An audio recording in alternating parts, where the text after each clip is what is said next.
guys, so you just finished taking notes over indirect measure. So yeah, you just did this. So the next thing that you're going to do is you're going to continue through this PowerPoint slide. When you continue through this PowerPoint slide, you are going to see a picture. And that picture is going to have a groundhog, and the groundhog will have his stats. So it'll have how tall Mr. Groundhog is and how long their shadow is. And then you're going to compare it to different objects. Okay, and then sometimes the groundhog is going to tell you, hey, I want you to determine one of these, okay, one of the variables. So there's a little mix of both of it. So we're going to break down how you do this. These problems are in the PowerPoint that you are watching right now. So let's get to it. Okay, so we are dealing with indirect measure on this. The first one that we are going to do is with the little groundhog and his shadow. So I'm going to go ahead and we're doing problem number 1. I'm going to solve it on the back of this paper so that you have room to see it. Okay, so I'm going to make myself a proportion or 2 proportions set equal to each other. Okay, I'm going to compare the cute little groundhog to the tree. Okay, and then in my head it makes sense to do height over shadow because, you know, like how tall something is over its shadow. To me, it makes sense. If you want to do shadow over height, you can do that as well, but I'm going to do height over shadow. And I'm going to do it again. I'm going to do height over shadow because we have an equal sign. And since we have an equal sign, that means that they have to be set equal. They have to be the same, whether it be the groundhog or the tree. So now our groundhog is only 3 feet tall, so I'm going to put a 3. And the shadow length of our little groundhog, Punxsutawney Phil, is a 2. So you have 3 over 2. Then I'm going to go to the tree. I'm going to find the same information. I got a question mark, so I'm going to put an X for the height. And then my shadow is going to be a 4. So just like the indirect measure video that you just watched, after you set up your proportion with the corresponding parts, you're going to cross multiply. And through that cross multiplication, you are going to set up an equation. So I have 2x equals, and then 4 times 3 is 12. So now since I have my equation, this is not asking for 1x. It's asking for 1x, not 2x's. So I have to figure out how to undo multiplication, or the opposite of multiplication, which is division. So now I'm going to divide by 2, divide by 2. So 12 divided by 2, my x equals 6. So the height of the tree is 6 feet. So number 1 is 6. So I have 6 feet. Now, also what we talked about on the last video, if you go back and you look, okay, so instead of cross multiplying and dividing, this is something else that you could do. You can look and see if you have a pattern going on. So if you look, I'm going from 2 to 4. So from 2 to 4 is 2 times 2. So whatever I do to the shadow, I also have to do to the height. So that would be 3 times 2, and 3 times 2 equals 6. Okay, so there's 2 ways that you can do it. Your first way, you find your corresponding, you set up your proportions. After you set up your proportions, you cross multiply to get 2x and 12. After you cross multiply to figure out how much just 1x is, you have to do the opposite of multiplication. The opposite of multiplication is division. So 12 divided by 2 gives you 6. That's way number 1. Here we go. Way number 2. You find your correspondings. After you find your correspondings, you set up your proportions, and then you look and find a pattern. From 2 to 4 is times 2. Whatever I do to the shadow, I also have to do to the height. So 3 times 2 gives you 6. Okay? But if you're doing that, if you're finding patterns between the denominator and the numerator, or the numerator and the denominator, you have to think of either multiplication or division.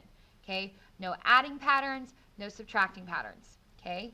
Here we go. So another one that you're going to do is number 2. So on this one, your groundhog, okay, he's saying, hey, you're going to tell me what B is. So you're not comparing Punxsutawney Phil to anything. You are just figuring out what B is. So I'm going to redraw that same picture down here. So give me a minute. You may want to do this too, by the way.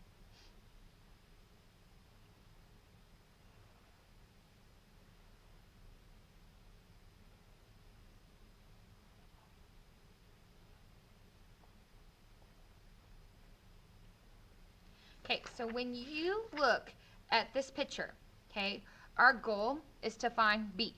You should see that you have a big triangle and then you have a small triangle. Okay, I'm really hungry, so all of a sudden I'm thinking of Doritos. So it kind of reminds me of like chips and salsa or chips and guacamole.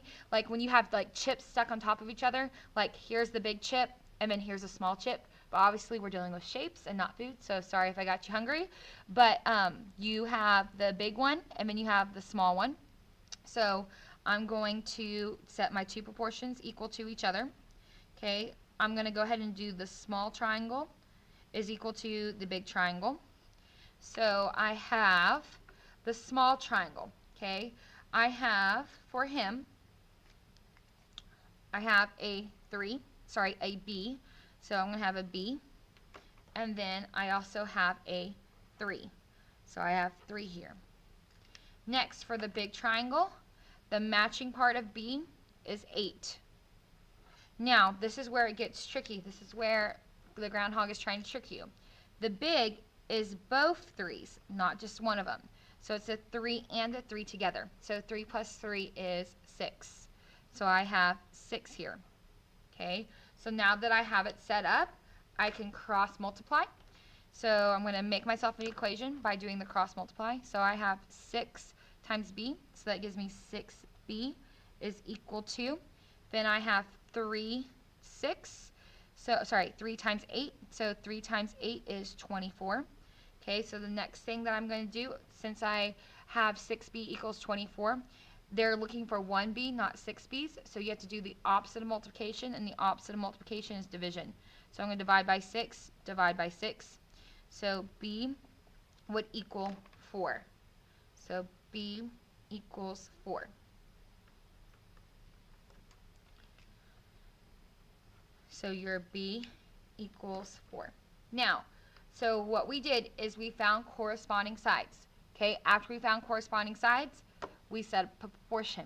After you set up a proportion, you cross multiply. After you cross multiply, you divide. Okay, when you set up your proportions, okay, I labeled mine on both problem number 1 with the like chips or like the triangles sitting on top of each other and the groundhog in the tree. Okay, I highly suggest that you do that. Okay, now on this one, okay, we did that, but then you can also do it a different way.